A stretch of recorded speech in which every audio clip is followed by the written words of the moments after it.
Olá, tudo bem? Aqui é a professora Kelly. Hoje nós vamos ter uma aula de geografia.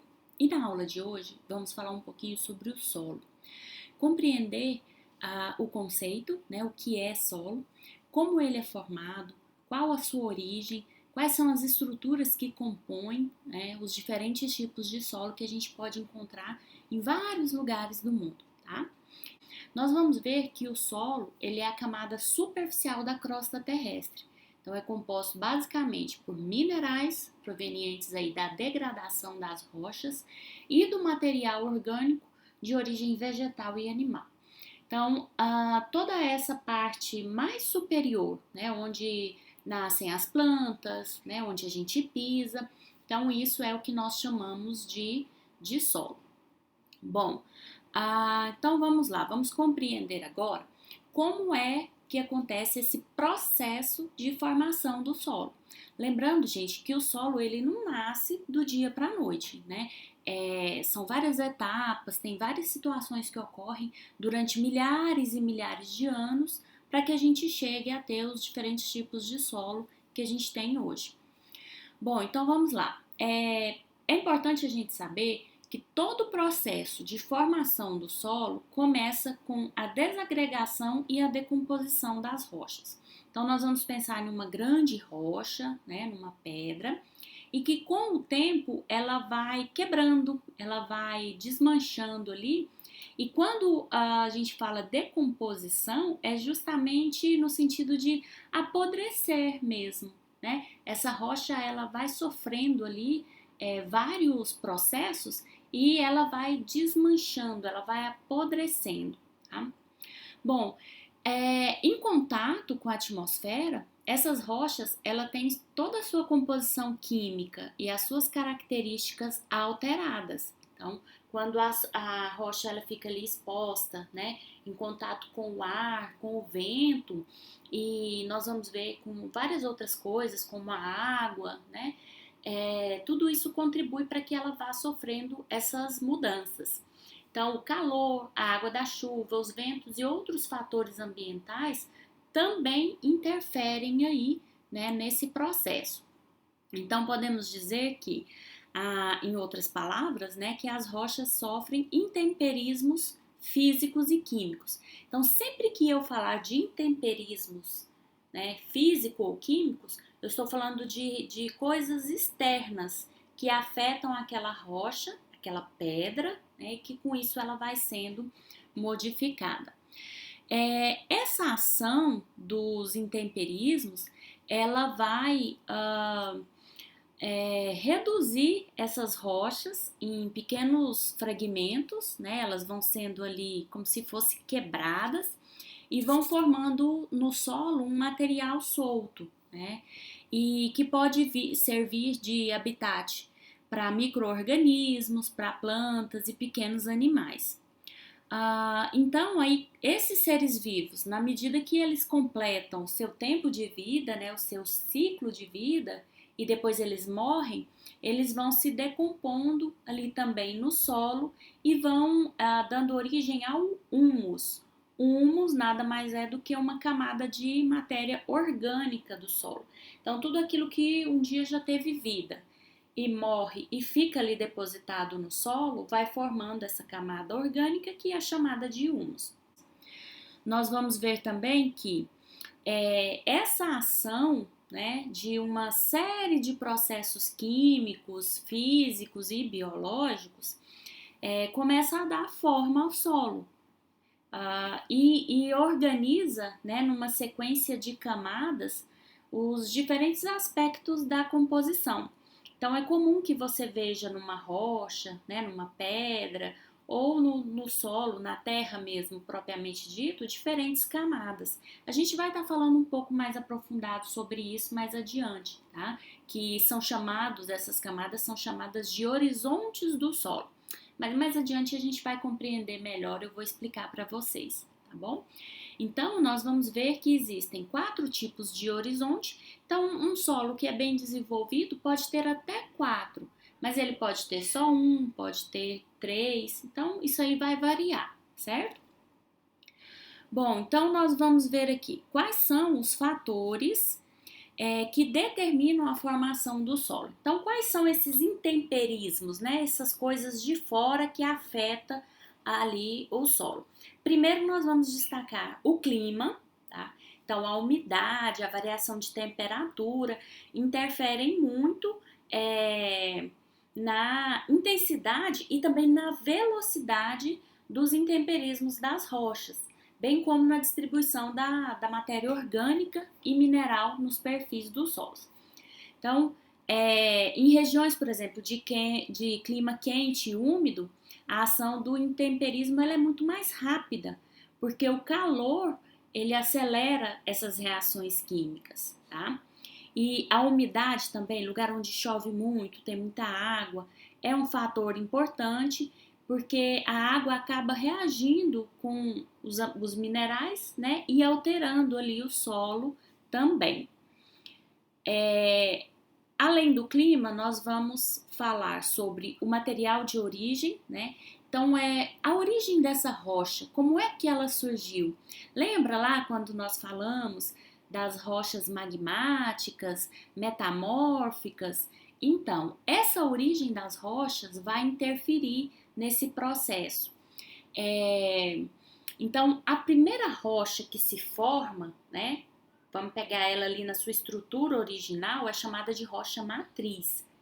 Em condições climáticas, cada tipo de rocha ele vai determinar um tipo de solo diferente. Então depende do clima, mas também depende de que rocha que nós estamos falando, né?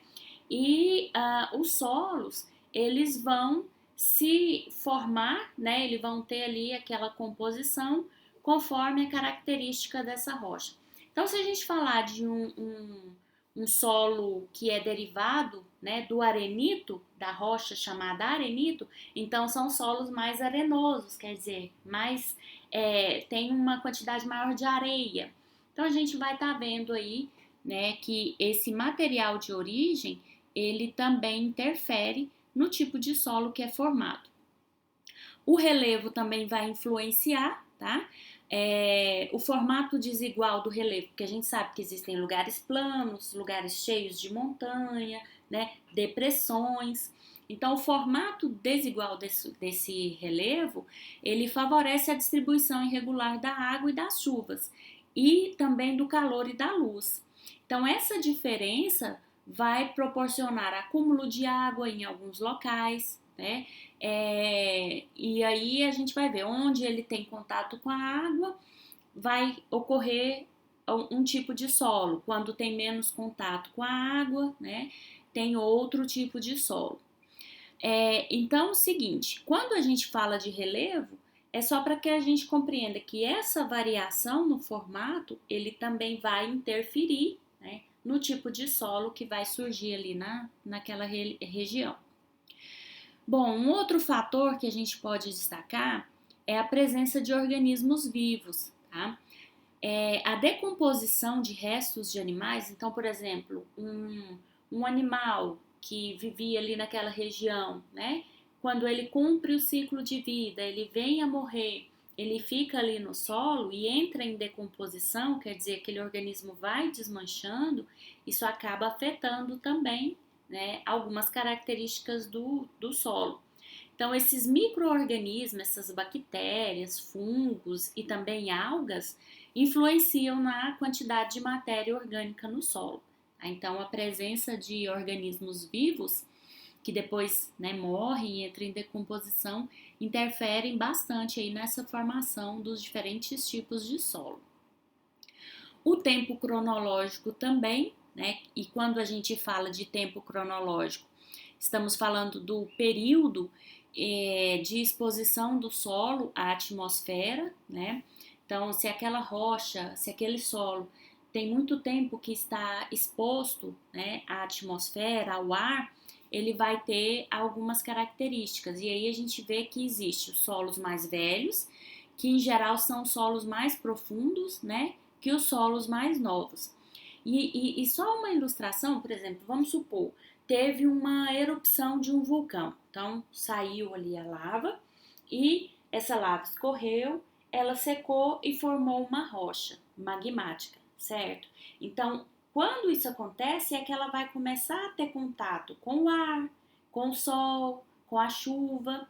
Então, essa rocha, ela é mais nova, tá? Quando a gente fala de tempo cronológico, é justamente isso. O tempo em que ela está em contato com o ambiente. Outras rochas que são mais antigas, né? Que foram formadas anteriormente, ela também vai ter um outro tempo cronológico.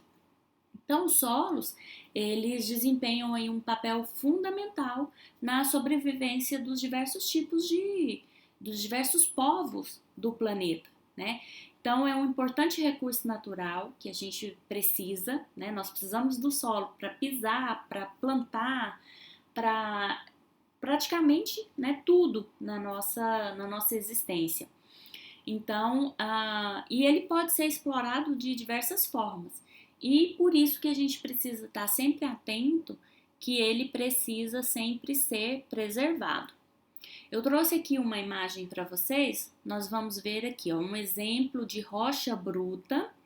Depois ela vai sofrendo aí essas rachaduras, né? Tá vendo que foi nascendo aqui algumas plantinhas em volta dela? E com o tempo, toda essa matéria viva, orgânica aqui, quando chega a morrer, vai infiltrando nessa rocha. E aí nós vamos ver aqui, ó, um exemplo de formação de camada de solo com plantas rasteiras. Então, tá vendo que outras camadas foram sendo produzidas em cima dessa rocha bruta, né? E aqui embaixo nós temos aí a formação inicial, né, de um solo orgânico. Então, foi havendo depósito de diversos micro-organismos, de diferentes tipos de vida. E com o passar dos anos, né, de muito tempo, foi formando esse solo que é propício para plantio. Porque, por exemplo, eu não consigo pôr uma planta numa rocha bruta, ela não vai sobreviver. Ela não tem condições de vida num lugar desse. Mas na medida em que esse solo orgânico vai sendo formado, aí sim já é um espaço propício para as plantas. Nós vamos ver que, basicamente, os solos eles se formam a partir do processo de decomposição das rochas de origem, chamadas de rocha-mãe. Então, quando a gente fala de rocha de origem, nós estamos falando sobre essa rocha aqui, tá bom? O nome dela pode ser tanto rocha bruta ou rocha-mãe. Isso significa dizer também que no início não existia um solo na Terra, os cientistas apontam isso, mas apenas grandes blocos, né, dos diferentes grupos de rochas, que foram lentamente desgastados pelo clima, pela ação da água, do vento e também pelos seres vivos, e sobretudo as plantas. E com isso, essa lenta desagregação, né, que ela foi desmanchando ali aos poucos, proporcionou a formação de sedimentos, quer dizer, coisas que foram se acumulando ali em cima dessa rocha, né, e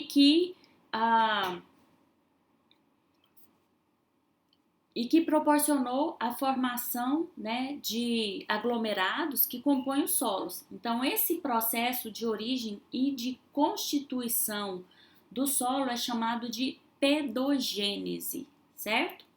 Então, nesse sentido, nós vamos ver que a formação do solo na natureza levou milhões de anos, apresentando quase sempre aspectos relacionados ao seu material de origem, quer dizer, como que aquela rocha foi formada, e depois as ações da natureza que ela foi sofrendo ao longo do tempo, tá bom? E vale lembrar, gente, que esse processo de formação dos solos é ininterrupto, ele sempre continua, né? E ainda ocorre atualmente. Então, para a gente compreender melhor esse fenômeno da pedogênese, nós vamos ter um esquema que eu vou explicar para vocês, mas isso vai ficar para a próxima aula, tá bom? Um beijo e até a próxima!